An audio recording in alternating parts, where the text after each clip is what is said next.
Hola, cage fighting connoisseurs. This is KidNativeBloodyElbow.com. Joined once again by Zane Simon for the 6th round post-fight show, talking about UFC Fight Night 106, UFC Fortaleza, featuring Vitor Belfort versus Kelvin Gastelum. 3 minutes 52 seconds, 1 round. Kelvin Gastelum knocks Vitor Belfort the fuck out. Vitor had his moments. Very fun back and forth fight. And even better than Vitor getting knocked out, Shogun Rua knocks out John Vellante in another back and forth brawl. So, and Edson Barboza with a very slick flying knee knockout of Beneil Dariush in a really good fight. So it ends on a high note. There was a draw in one of the ladies' fight, but thoughts on the event, Zane? It was a pretty solid. I think it's probably about as good an event as you can ask for from an FS1 card pacing. Yeah, yeah. You The know, ads. the FS1 pacing always makes you remember the worst fights. Like you're like, oh, that was so slow because I remember Betch Correa versus Marion Renault and Sergio Moraes versus Davi Ramos. But this card, like especially ending on 3 KOs, and with a good bunch of submissions thrown in, most of the decisions were really fun fights. So All it in was a all, solid, fun, good fight night card. No real yeah, complaints. all in all, it was not bad at all. And Calvin Gastelum has put in some scalps on the headboard of his bed. This cat, he retired Tim Kennedy in his last outing, and I've never seen Vitor Belfort get knocked down like that. That was very impressive for Gastelum. I mean, on the one end, really impressive win from Gastelum. Really, looked great, throwing hands, moving in and out of range, dealing with Vitor's speed and power. On the other hand, that's also getting knocked out in the first round is the best Vitor Belfort has looked in his last 3 fights. Yes, yes. Vitor looked very good, all the way from the clean-shaven skull to some of the flurries he landed on Gastelum. Even after the first knockdown, he landed a 3 or 4 punch combo on Gastelum that could have Yeah, turned the fight around. I mean, it was Belfort very ending up exciting. on his back, getting back up, and then still fighting again was like, oh my god, where has this Belfort been for a decade? I know, So or ever. I mean, this was one of the gutsiest performances of Vitor Belfort's career, ironically. But Gastelum's just on a roll, and like I really had issues with booking Shogun against John Vellante because I don't think John Vellante has any kind of big future ahead of him. Kelvin Gastelum, on the other hand, I want him to get all the shine of all the legends they can put him in the cage with because this kid is a talent and he's going places. yeah, I think that the Hua booking is just more give Shogun a fight that they thought he could win. I don't know why they didn't do the same for Vitor, but Well, I think they want to get Gastelum over. I think they realize that there's not that much Vitor left in the tank, and that Gastelum has a future, but needs to be a bigger name. And notching wins like this is how you get to be a bigger name.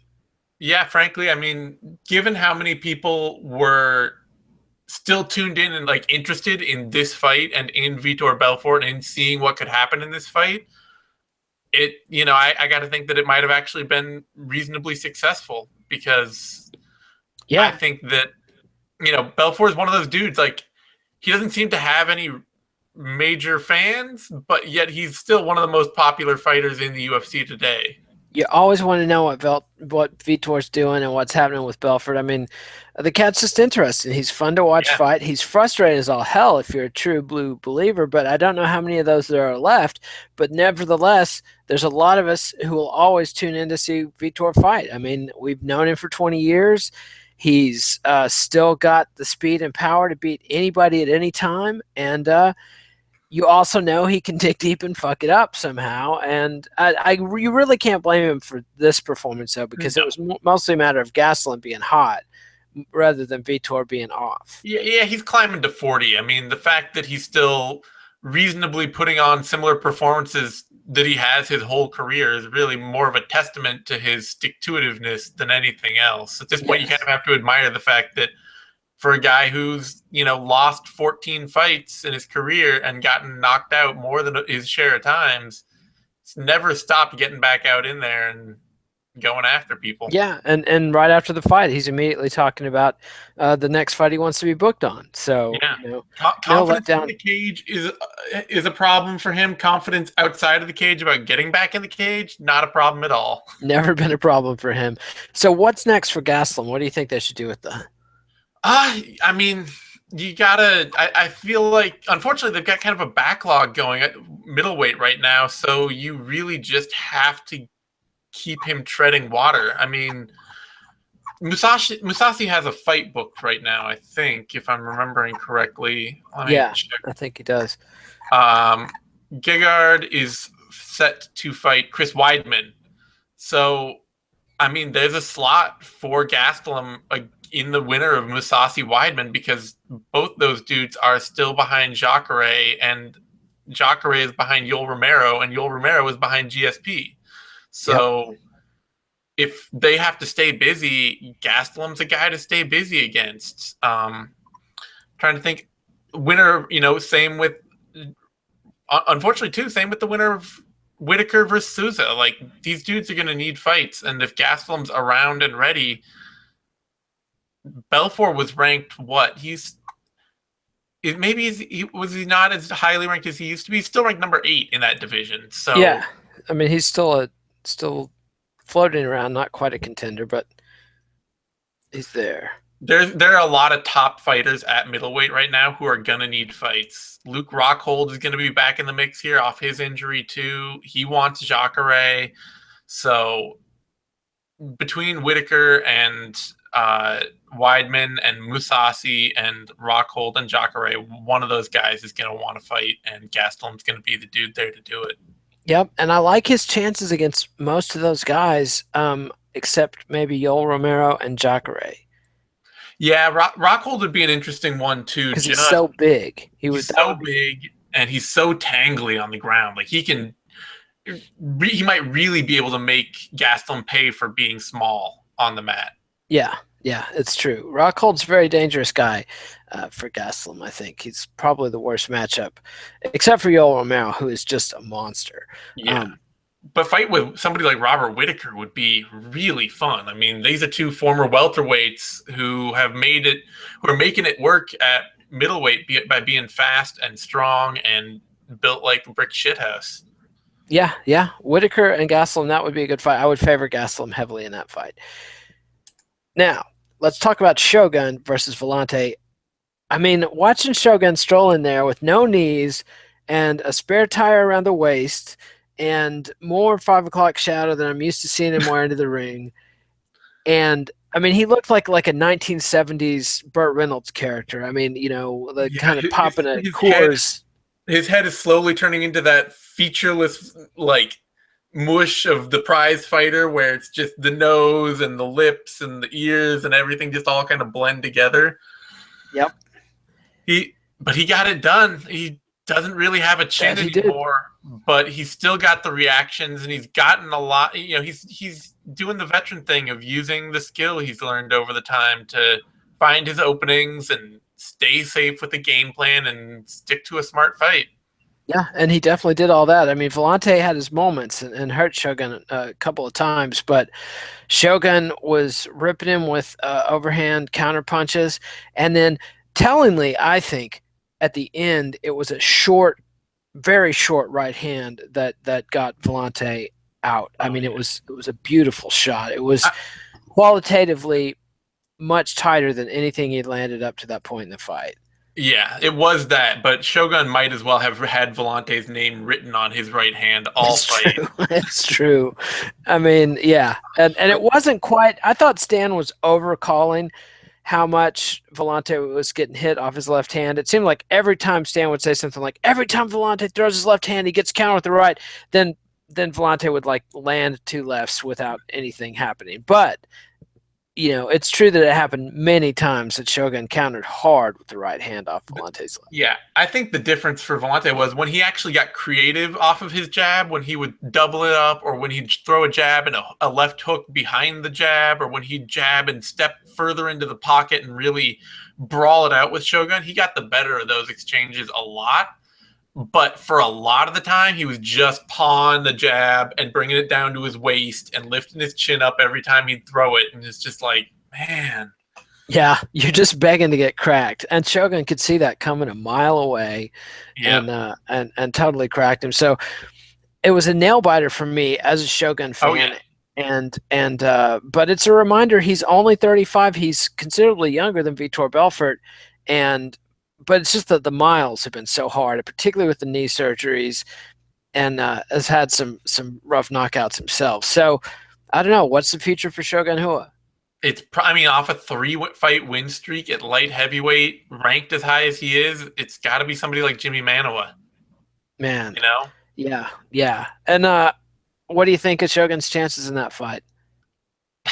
I don't like Shogun's chances in any fight. I didn't like his chances in this fight. He almost I got didn't knocked either. out. He did. He did. He doesn't have the chin, and Manoa is much sharper puncher than John Vellante.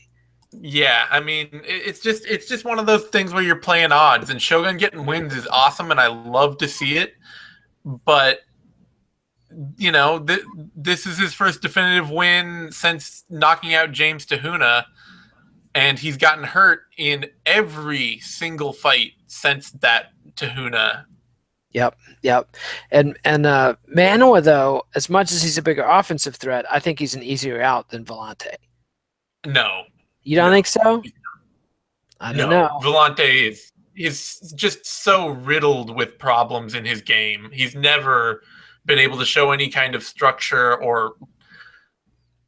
Finally, his coaches are yelling at him about head movement, and there's no head Oh movement. yeah, I mean he was. I'm not saying that he is the superior fighter. I just think that if you can hurt Manoa, that you can take him out faster than you can take Vellante out. That it takes less to finish him.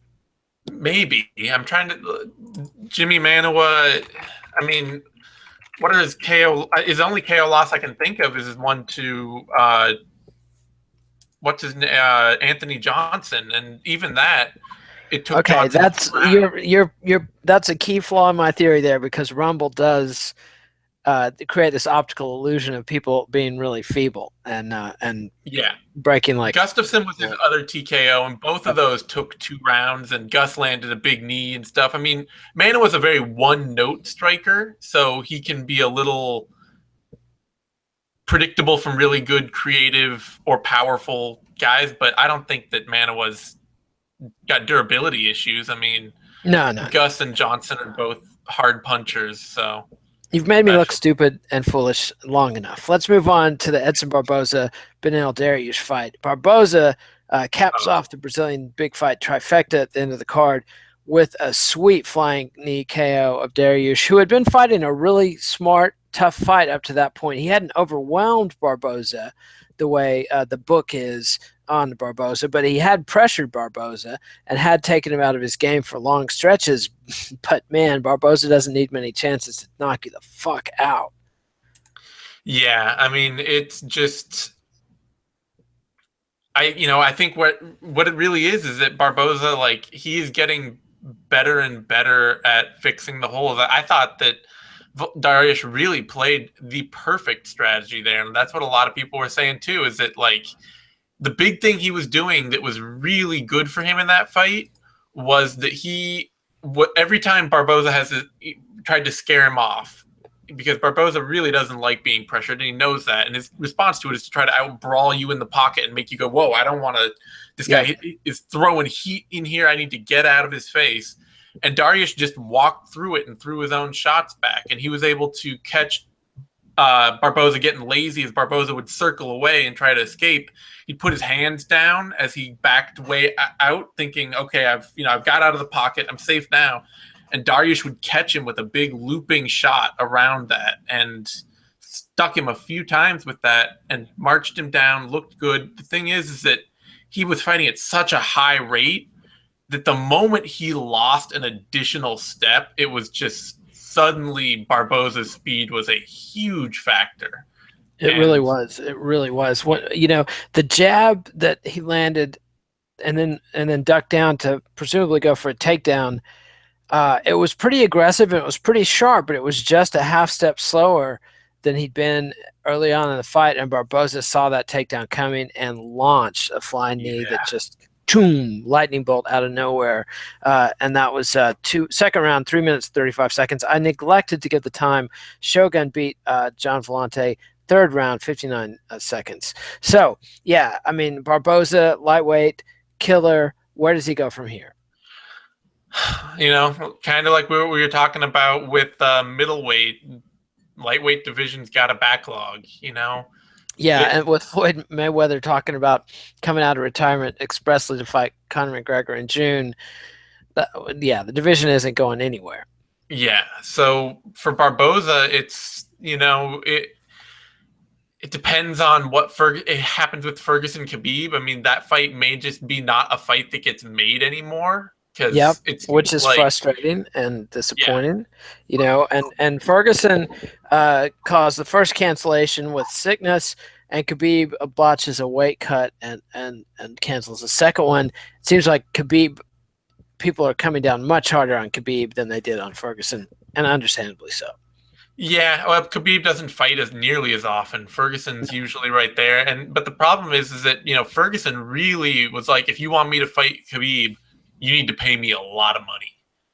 And Yeah, if he doesn't feel that way about fighting uh, Edson Barboza or somebody else, then the UFC may just not make Ferguson Khabib. Like, that may be the end of that fight. it's true, and of course, Ferguson's complaining they only paid him half his show money, which there's more than one way to skin a cat in that Yeah. situation. Yeah, but Ferguson would be a really tough fight for Barboza. Well, they've already fought once, so But I and think Ferguson has improved dramatically.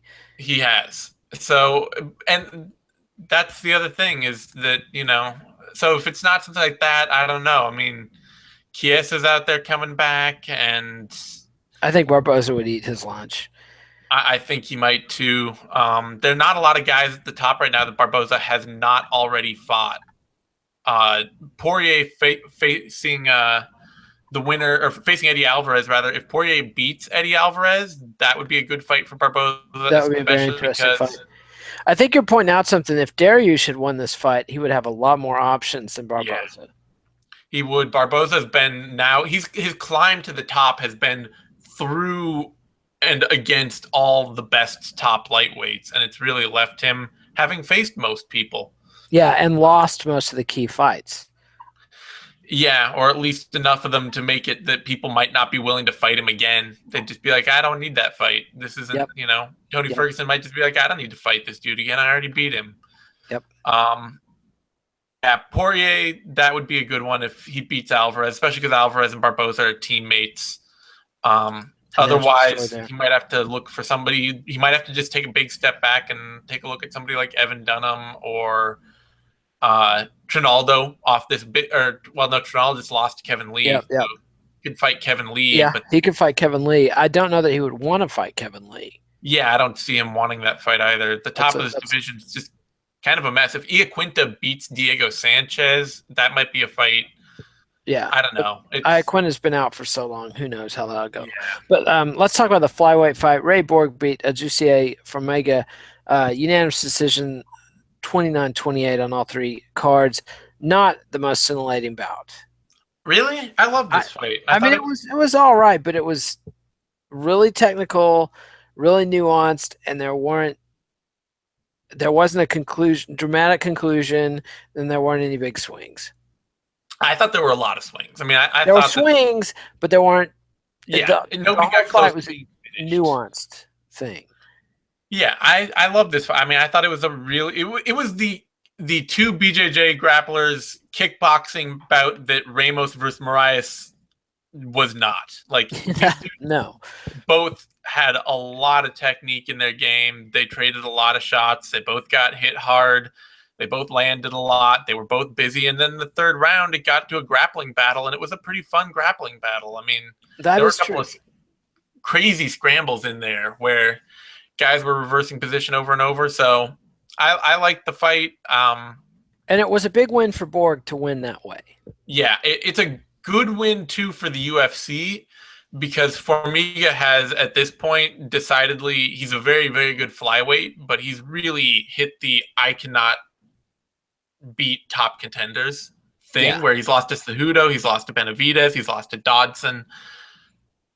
Um, and now he's lost to he's not Borgs. somebody that people are excited about at all. No, So no. So yeah, Borg is somebody that off this win could, he's talking about a title shot, and after Hayes, I mean, he may be one of the dudes who's in line because they need somebody new up there. yeah. I mean, Excitement about DJ Benavidez 3. yeah, another log on the fire is what you need in that division. So Borg is on his way up. But yeah, I don't see any chance of him beating Mighty Mouse.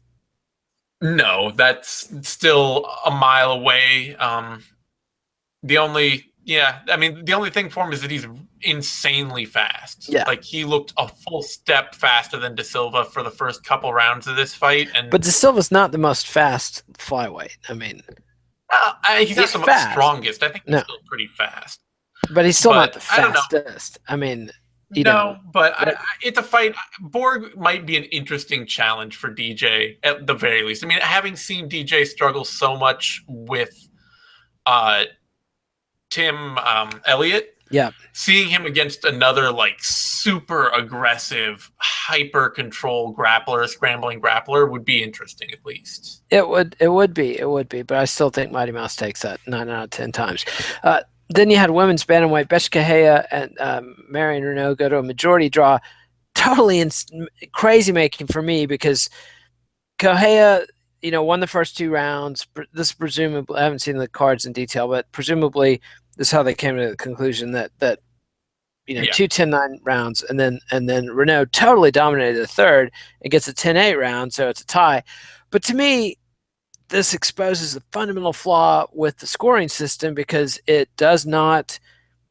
To me, it's like that was a fight, and Renault won handily. I mean, if at the end of the fight you're just getting your ass kicked all over the cage, you lost. Like, that's just how fights work. And this accrual of it's not like she just beat her ass for the first 2 rounds. She edged her in the first 2 rounds, and so very frustrating. And it wasn't that great a fight. Yeah, I mean, I don't care. I don't. The big thing to me is that Renault has never found a way to, like, she's never found a way to pull the trigger enough to be an interesting fighter. She's a fighter that, for some reason, people are like really like, oh man, she's gonna be the next big thing. It's like, okay, she's 39, and she is a incredibly low volume fighter. I realize she's a great athlete, but won the first 2 rounds is because Renault hard. Yeah. And she caught Correia with a head kick that rocked her and then was able to dominate from there. But if she hadn't caught that head kick, she was going to lose a completely listless decision. So yeah, that's true. But she did land a head kick. So it's like, I don't care. She's, there's nothing. Renault coming out of that fight with a win does nothing for me. That's true. This is just one of my hobby horses where I just on principle hate the way the scoring system works, and I would give it to Renault. But yeah, it wasn't that great a fight. It wasn't that exciting. It doesn't really matter. Then in the main card opener, Cowboy Oliveira beat Tim Means rear naked choke, second round, 2 minutes 38 seconds. More back and forth than it sounds from the description. Yeah, it was. I mean, it was also a complete shocker to me that Oliveira was able to fight like that, considering that Tim Means was. I mean, he got hurt by Oliveira with a back kick in their first fight, but he was otherwise pouring it on Oliveira when he DQ'd himself. Yeah. Got the no contest from an illegal strike. And then Oliveira came out in this fight, and his wrestling game looked fantastic. He got a little crazy with his sacrifice throw at the end of round 1 that dragged Tim Means down on top of him. But in round 2, he went right back out to his wrestling game and just totally out wrestled Tim Means. So yeah. I was super impressed with Oliveira being able to stick to a game plan that well and just take Tim Means out of the fight. Yep. And it's going to be interesting to see where Tim Means goes. I mean, or not. I mean, it's like this is a guy who for a brief moment had a tiny bit of hype, but at this point it's kind of fizzled. Yeah, I mean, he's a fun action fighter. He gets hyped because he's got that whole like blue collar scrappy thing that people love, and is really endearing, but he's always been a fun, solid action fighter floating around just outside the top 15. He lost this fight, but he's a company man, and I don't think the UFC is going to get rid of him necessarily. And if Oh they no, don't, no. scrappy fights. It's just what he's there for. Yeah, but at one point it looked like he might have added up to more than that. And then the preliminary card main event, you had lightweight Kevin Lee take out Francisco Trinaldo, rear naked choke, second round, 3 minutes, 12 seconds. I would say this was a statement on Lee's part. Big statement, especially that he was losing pretty definitively when he got that comeback win. Yep. It showed like Trinaldo's on a hell of a roll, looking great. And Lee's showing that he's a good enough athlete. He's got enough faith in his striking that is somewhat misplaced. He still gets hit hard a lot. Everything Trinaldo hit him with looked like it hurt him to the point of nearly dropping him. Yeah. But he rode it out and won in definitive fashion. So that to me says a lot about Kevin Lee. Like, it shows a lot of grit and a lot of determination, and that is something you can't teach. You can teach him some more better head movement and defensive striking game. That you can improve. It shows he's got enough grit and determination to continue rising and building around the skills he has to continue being a fighter who improves and competes at a high level. Like, and that's what you want to see out of young guys. You want to see, the guy who just folds up when things go bad, even if he's a great athletic talent. That's a sign that you're probably looking at somebody who's not going to really continue improving into the elite. Because, once you start fighting in the top 15, top 10 in the UFC, you're going to have some bad moments. You're going to be in some bad positions. You're going to get cracked and hurt, and you've got to be able to ride that out and come back and see yourself as a winner that can make it through adversity like that. Then you had welterweight Sergio Moraes beating unanimous decision over Debbie Ramos in a fight that, this was a stinker. This went on this is the classic two good Brazilian Jiu-Jitsu grapplers having a bad kickboxing match fight. Yeah, I really wish that they could, if it goes long, if they kickbox for more than 3 minutes, they just pull a chain and dump a vat of oil on the mat so that nobody can actually stand up. And you have to grapple. Yes, nobody wants to see these dudes punch each other. No. I mean, Moraes is the kind of Brazilian guy who's a grappler who's got some pop and is winging wild punches, and so he's constantly encouraged to do more of that, but not necessarily a winning game plan. And Moraes, picking up another win, it's like you've pointed out many times, dude is old. Like, he's kind of new in the UFC relatively, but he's old. Yeah, he's. I love him. He's a fun fighter, but he's not on a rise, and he keeps it's eking out decisions against guys who are barely starting their MMA careers. Luan Chagas, Zach Otto, Davi Ramos, Mikel Lebu. Guys, young guys, new to the UFC, just still trying to figure out their MMA games, and he's squeaking by them. Yeah, because he hasn't figured out his MMA game. I mean, he's basically got this jiu-jitsu game that we don't see that much of, and then a wild punching game. So, Yeah, in part, he's had some knee injuries, which have really slowed down his career, and I think they've probably also slowed down his grappling game to the point that he just doesn't feel confident shooting, getting takedowns easily. Yep, I agree with that completely. Then you had bantamweight Joe Soto beat Hani Yahya, unanimous decision. Yahya came out, trying to make a statement, trying to strike, win with striking, and had some success. Was doing a lot of crazy stuff, switching stances, and but I mean, you can tell the guy has dramatically improved his striking. Unfortunately, it wasn't enough, and Yahya still gasses and really paid the price in the later rounds against Soto. K1 Yahya is an interesting experiment because it really is. It's good to see him throw hands because he has a great chin. He always has, and he should obviously have zero fear of getting taken down and going to the mat. And so it's like, well, why not be aggressive? Why not go out there and put it on somebody? But he really just took that oh, you mean never stop throwing a punch ever? In every moment, I should be throwing a 5-punch combination no matter what. And by the time he got halfway through the second round, he was just so far gone that he could not compete with Soto at all. And Soto just No. out wrestled him for the rest of the fight. Yeah, yeah, and it's just sad to see Yaya losing a grapple match like that. But Soto definitely did beat him in his own kitchen. Then you had lightweight Michael Brazeras beat Josh Bergman submission north south choke first round minute 41. At first it appeared Bergman was retiring. He threw his gloves down in the cage, but then he retracted that later. But Brazeras poured it on. Yeah, I mean, tweeted out right before that fight that I can't actually imagine a UFC lightweight that Josh Bergman beats today. Yeah. Like out of 100, I don't. The way he fights these days, I don't know who he wins against. No. And this fight just really reaffirmed that. I mean, Prazeres poured it on and looked good, but Michel Prazeres this is the first fight he's finished in the UFC, and a lot of that looked like Berkman just has no desire to be in there and no in how he's going to compete or what his process is at all. Yeah, do they cut him after this fight? I don't know why they kept him for this fight. Yeah, I don't understand that either. But this is a dude that just sort of wandered through a loss to Zach Otto and Paul Felder, and one of the worst wins imaginable in KJ Noons, where for the first half of that fight, neither of them threw a strike.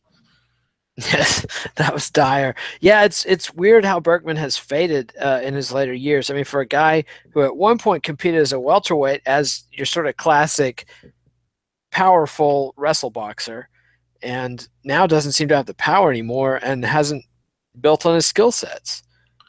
Well, it's just he's a great athlete and he's well diverse, but he's got this mentality, I think, where he just is constantly, he's always had this attitude, and he's talked about it, where he wants to feel the fight. He wants to flow through the fight. And as he's gotten older, that's just meant him watching the fight as it happens without any plan or way to approach it, and just letting the fight completely go by him. Yeah, he's pretty much chilling and watching Netflix as Netflix and chill all the way through the fight. It's not a winning game plan. Then in the Fight Pass preliminaries, you had Jeremy Kennedy beat Honey Jason, unanimous decision. That fight this was at featherweight. Yeah, Honey Jason not looking good. No, he didn't. I mean, it's a big win for Kennedy. It's a major, much bigger win than anything he's done to date. Yes. An impressive win. Like it's impressive that he got that win, but the fact that he almost got flatlined by Honey Jason in the second round off a flying knee, Kennedy didn't see any of the strikes that Jason threw coming at all. No, and he landed more than one of those knees. I mean, yeah, he landed more than one of those knees. Every time Jason punched, landed a punch, Kennedy just looked shocked by it and stunned. Yep. So he was able to out-wrestle Jason, which is kind of a commentary on how much Jason seems to be fading and really is look